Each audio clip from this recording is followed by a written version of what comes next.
CBN Vida Ativa. Oferecimento Emagrece Água Verde. Corpo e saúde em dia. Nos siga no Instagram, @Emagrece Água Verde.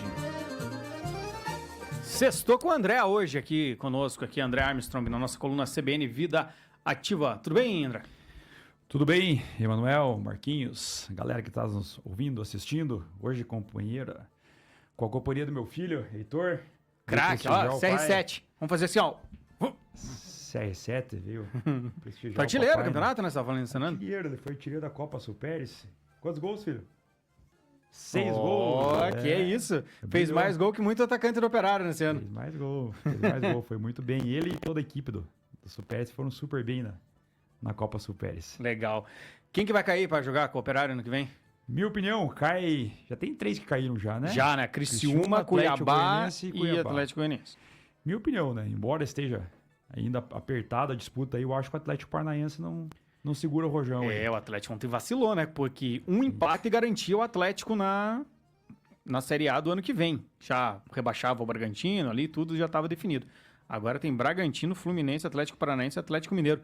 E o Atlético Mineiro seria algo... sair do ápice que ele poderia ter atingido com ganhar Libertadores e Copa do Brasil pro inferno de uma segunda divisão. Mas sabe que eu tava vendo uma reportagem ontem que já aconteceu umas 2, 3 vezes isso, né? Pois é, cara. Foi, se eu não me engano, o próprio Fluminense, né, que saiu da final da Libertadores, aquela que ele empatou com a LDU e perdeu nos pênaltis 3-3, naquele ano, ele foi até a última rodada para ser rebaixado. Saiu da final da Libertadores. E me falha a memória agora, mas teve mais um time aí que recentemente jogou uma final da Libertadores, porque assim, eles vão do ápice da preparação, de repente, isso até é relacionado muito à atividade física, né? Você vai no ápice da preparação, que é o teu objetivo do ano, e aquele objetivo não é concluído, de repente ele cai e não consegue... E daí afeta todo o cronograma, né? Estruturar novamente aquela performance, né? Como eles são atletas de alta performance, é difícil chegar naquele estado. E nada dá certo, né? Nada dá certo, nada dá certo. O Fluminense era até semana passada atual campeão da Libertadores, brigando para não cair. O Atlético Mineiro chegou à final da Libertadores esse ano, tá brigando para não cair, até mandou o técnico embora. E você tem o Bragantino e o Atlético Paranaense, todas as 4 equipes no ano passado brigando, né? Lá em cima na tabela, né? Pelo jogo de ontem, eu acho que o Bragantino... Né, vai pegar o Criciúma já, né? E fez uma excelente partida ontem, né? Além de ganhar o jogo por 2-1, perdeu uns 4, 5 gols e foi um time bem efetivo. E o Criciúma não oferece nada de risco, nem quando estava jogando para disputar, não oferecia. E o Atlético Paranaense, na minha opinião, vai ser um jogo igual com o Atlético Mineiro, lá porque os dois estão numa fase ruim.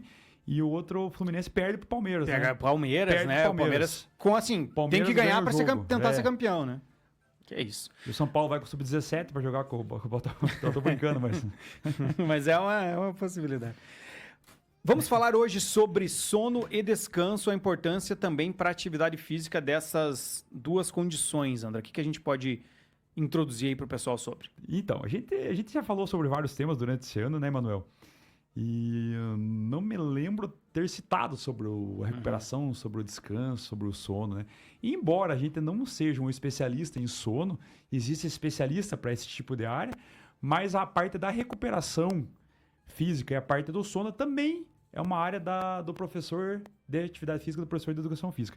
Se eu não me engano, essa moça que estava aqui antes, né, é nutricionista. Isso, né? Fernanda. Isso, né? Então, eu cito que os 4 pilares de um bom atleta, de um bom aluno, de um praticante de atividade física são uma boa alimentação, né, o que ela estava orientando aqui nosso ouvinte, um bom treino, uma boa noite de sono e uma boa sequência de descanso, tá? Então a gente vai iniciar o porquê, o que seria esse descanso. É um período de recuperação entre uma atividade praticada e outra. Para que serve esse período de recuperação? Para você restabelecer o seu corpo, preparar o seu corpo para uma próxima atividade física. Então o corpo precisa desse tempo de recuperação. Dependendo do estímulo que você aplicou nele, esse período de recuperação ele varia muito de 24 até 48 horas, dependendo do treinamento que você realizou. Então aquele treinamento que te gerou muitas dores, né? Você enfatizou, dependendo daquela parte muscular e gerou muitas dores, o período de recuperação deve ser um pouquinho mais alongado.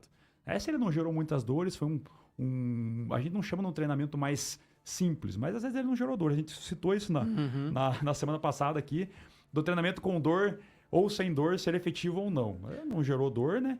ele precisa de um período de recuperação também. Quero fazer uma ressalva, até fazer um mito ou verdade, continuando semana passada, Pode perguntar. que eu já ouvi muita gente falando assim, treinei, tô com dor, tenho que treinar amanhã de novo porque só assim que vai parar a dor. O que diz disso de mito, de verdade? O que existe nesse sentido? Então, esse aí não dá para dizer que não é uma... Em verdade, que não é um mito. Por exemplo, a dor que gera o treinamento, ela pode ser relacionada ao teu ácido lático, que é uma produção natural do teu corpo, como se fosse uma proteção para aquela musculatura. O ácido lático que gerou no teu corpo, ele gera uma dor, tá? Ele gera uma dor e conforme a tua prática de atividade física, conforme o corpo entra em movimento novamente, ele vai tendo aquela remoção de ácido lático e vai aliviando a dor. Então tem sentido. Tá? Tem sentido, mas tem que analisar o tamanho da tua dor. Exatamente. Nem sempre a dor só é relacionada ao ácido lático. Então a gente está falando pelo período de recuperação também, mas tem sentido. Tá? Tem sentido. Isso a gente cita muito com os nossos alunos lá. Tá com dor, a gente vai... E tem sentido, você vai praticar aquela atividade física, você vai sentir que pós a atividade física, você vai sentir que ela diminuiu. Ela começou aquela remoção do ácido lático, começa a aliviar as dores já. Tem sentido, uma boa pergunta. A gente não fez os mitos e verdades, mas é uma excelente pergunta.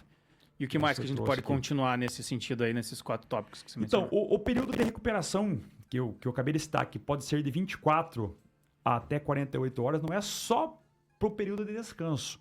É um período também que o teu corpo utiliza para os ganhos daquele treinamento que você fez, naquele último treinamento teu.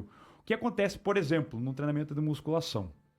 Você vai fazer um treinamento de bíceps, ele vai ocorrer uma ruptura das fibras musculares. Vai ocorrer ali microlesões. E o que seria aquela hipertrofia do teu músculo? Nessas microlesões, elas precisam ser reconstituídas as fibras. E nesse período de reconstrução das fibras musculares, o nosso músculo aumenta de tamanho. Então pelo aquele estímulo que você gerou no teu músculo, teve o rompimento de fibras e para a reconstrução das fibras musculares ocorreu um aumento do tamanho do músculo. Nisso que vai ocorrer a hipertrofia, vai começar a crescer meu músculo. Então você precisa lesionar as tuas micro regiões em volta do músculo para você ter esse ganho, esse benefício. Então, pela lesão que você ocasionou no teu músculo, você precisa de um tempo de recuperação. Então não adianta eu fazer uma atividade física hoje de manhã e tentar fazer a mesma noite, que eu vou ficar um pouquinho mais forte, um pouquinho mais musculoso. Isso sim é mito, né? Então precisa desse tempo de recuperação até para mim colher os benefícios do último treinamento que eu realizei. Senão tem um risco de você ter uma lesão maior se você continuar com a carga, Exatamente, é isso que eu ia falar agora para você. O atleta não obedecendo esse ciclo de descanso podem acarretar aí alguns malefícios. Um deles é o cansaço excessivo. Às vezes você está cansado demais, não consigo me recuperar de um treino para o outro. Então, às vezes, a gente chama-se de overtraining, está entrando em overtraining, excesso de treinamento. Então, esse período de descanso é importante também, faz parte do ciclo de evolução. Então, esse cansaço excessivo também não é normal. Então, eu preciso prestar muita atenção. Se está excessivo o cansaço, eu não estou abusando na minha quantidade de treinamentos. Então, cansaço excessivo, lesão, né? Às vezes a gente começa... Por não ter uma instrução profissional adequada, excesso de treinamento vai ocasionar lesões, principalmente muscular, coluna. Então a gente tem que prestar muita atenção. E um terceiro elemento que é muito atuante de uma pessoa que não está treinando adequadamente, não está praticando esse descanso, é a queda na imunidade da pessoa. Então começa a aparecer alergia, começa a aparecer gripe, resfriado, tudo que é. Então a queda na imunidade. Então a gente está, em vez de utilizar a atividade física para ter um benefício, você está utilizando de forma errada, né? E está acarretando aí malefícios. Então, por isso que é muito importante você ter um acompanhamento profissional. Isso que eu ia falar, né? Por isso que ter o acompanhamento profissional para entender as suas demandas, as suas necessidades. Você está com uma dor, você explicar e ele souber avaliar, né, o que é aquela questão, é importantíssimo. Cada caso é um caso. Porém, a gente está falando assim pela média geral o descanso de 24, 48 horas. Mas para dar um exemplo legal aqui, Manuel. Por exemplo, você que tem uma rotina apurada, aí você treinou musculação peitoral período da noite, região do peitoral. E no outro dia, você não tem como dar o descanso de 24 horas, porque você vai fazer um período aqui na rádio de tarde e noite. Então, você só pode treinar no período da manhã. Né? O que te aconselharia? De repente, você treinar um outro grupo muscular. Embora, mesmo que grupos diferentes musculares, você precisa desse descanso. Mas... Vamos dizer assim, em última hipótese, treine um grupo muscular diferente. Então, você treinou peitoral. No outro dia, você vai treinar membros inferiores. Ou, de repente, fazer um treinamento aeróbico, né? assim, treinamentos antagônicos, Sim. diferentes, né? Então, não deu o descanso adequado, muda o estilo de treinamento, né? Importantíssimo. E o sono, né? Também tem algumas indicações disso também. E o sono. A gente costuma falar que o sono é a base de tudo. O que acontece com você com uma noite mal dormida? Né? Indisposição, né? Falta de energia. O sono, a gente costuma falar que é um controle de estresse. Você deve saber muito. Você teve aquela noite picada, aquela noite fracionada de sono, você não tem disposição, não tem energia, não tem um controle de estresse, já acorda mais estressado, né? E, obviamente, você não tem energia para treinar também. Então, a gente costuma falar quanto que é o ideal. Isso eu andei dando uma pesquisada, né, Manuel? A gente fala assim que a gente se acostuma com uma noite mal dormida. Esse é meu exemplo. Eu vou falar para você que eu estava dormindo 5, 6 horas por noite e achando que estava tudo resolvido. Então, eu fui verificar que, na verdade, eu me acostumei com essa noite mal dormida. Para mim, aqueles 5 horas ficou suficiente. Mas, de repente, não é suficiente para uma reposição de energia. Então, a gente costuma indicar para o nosso aluno, para que a gente consiga indicar, de 7 a 9 horas de sono. Uma curiosidade legal aí, 70% da população brasileira tem dificuldades com o sono. Né? Então, 70%, 30% tu consegue, não sei como é que é o teu sono, Emanuel, consegue ter uma... Eu faço acompanhamento, né? Eu tive problemas maiores aí com sono, mas o maior problema, quando eu sinto agora, é reduzir a carga horária de sono. Então, se eu consigo dormir essas 7 horas e meia, mais ou menos, é muito melhor o meu dia na sequência do que um dia que, eventualmente, tive um jogo do Operário, por exemplo, e tive que acordar um pouco mais cedo. Então, você sente, né, esse peso um pouco maior durante o dia seguinte. Tá, eu vou dar 2 dicas aqui para aquelas pessoas que têm problemas, né, com sono. Primeiro, cria uma rotina, principalmente com treinamento. Então, assim, hoje eu vou treinar à noite, eu vou treinar de manhã, eu vou treinar à tarde, eu vou dormir mais cedo, cria uma rotina para você. Tá? Cria uma rotina. Sempre 1 hora antes de você deitar na cama para fazer o teu sono diário. Evite telas, né? Evite, né, principalmente luzes, né? Tira um pouquinho disso. E a gente costuma também dar uma dica para utilizar a cama somente para dormir, né? Então a gente vai na cama para ler, para mexer no celular, para conversar com o filho, né? Então use a cama para isso. Então a cama, o cérebro começa a acostumar que aquele momento é o teu momento de dormir. Então use a cama para isso, para uma noite de sono, né? Muita gente, né, fica assistindo televisão de noite, né, na cama, assim, não é tão recomendado. Isso. E cria uma rotina. Aí, como a minha área é professor de educação física, a gente fala para adequar uma rotina de treinos, de preferência treinamentos no mesmo horário, né? Para o teu corpo acostumar com aquilo, o teu cérebro acostumar com aquilo. Vamos por mais uma mitos ou verdades lá, Emanuel. O treinamento, por exemplo, treinamento feito de forma noturna, ele vai atrapalhar teu sono? Pergunto para você, vai. O que você acha aí? Então, sim. Você acha que sim? Eu acho que sim, porque a minha médica do sono falou que sim.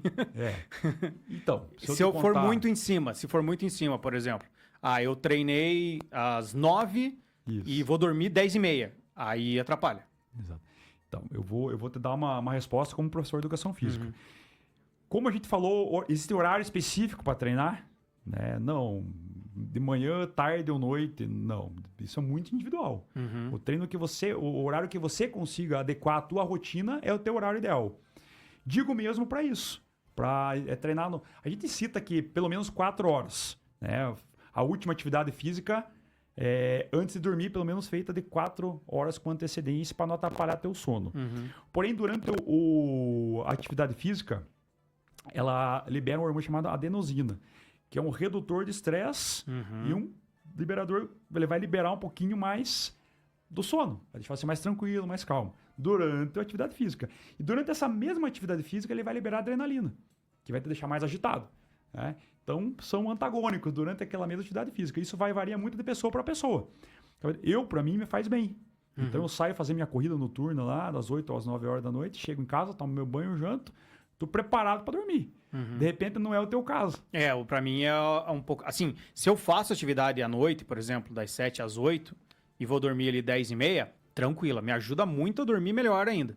Mas se for, muito em cima, eu acabo demorando mais para dormir.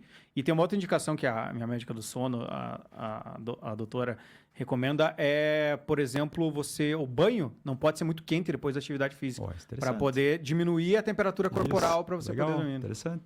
Então, esses são são fatos que agregam para nossa É a união, né, dos fatores que vai trazer melhor qualidade Mas de é vida. interessante. Eu, assim, se eu não praticar uma atividade física noturna, né, eu demoro um pouquinho mais para dormir. Já tá na tua rotina, né? Já tá na minha rotina.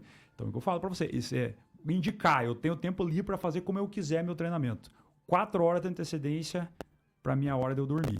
Beleza, dá tempo do corpo normalizar, baixar a frequência cardíaca, você entrar no estado mais de repouso para conseguir dormir tranquilo. Então, como ele fala, Tem que adequar, né? Com o horário que você tem que levantar, por exemplo. Exatamente. Eu posso acordar 9 horas que eu vou trabalhar às 10.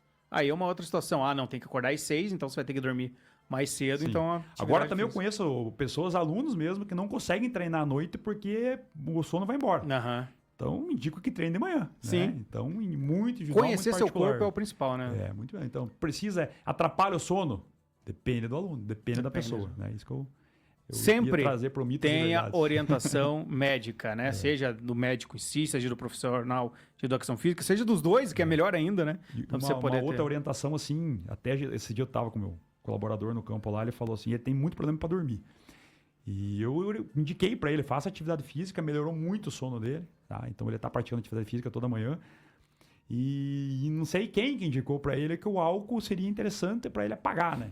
Então, assim, de repente o álcool pode até apagar mesmo, né? Mas seriam noites, além do teu organismo, obviamente, pelos efeitos maléficos do álcool, né? Produzindo noturnamente, a digestão.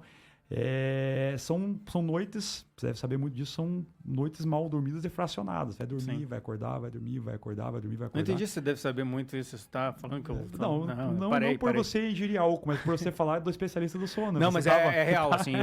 Você pode até apagar, como você mencionou, mas o sono não vai ter qualidade, que é o principal, né? Mas quem nunca, né? Quem nunca? Não, já aconteceu. Então, agora tem essa experiência. Já fui jovem. Mas como indutor de sono, a gente não aconselha para ninguém. Né? Sim. Então, vou tomar isso que ele nem bebe. Então, ele estava usando como indutor de sono. Aí não dá, né? Confraterniza ali, com moderação, mas para dormir não. Obrigado, André. Até a semana que vem. Grande abraço.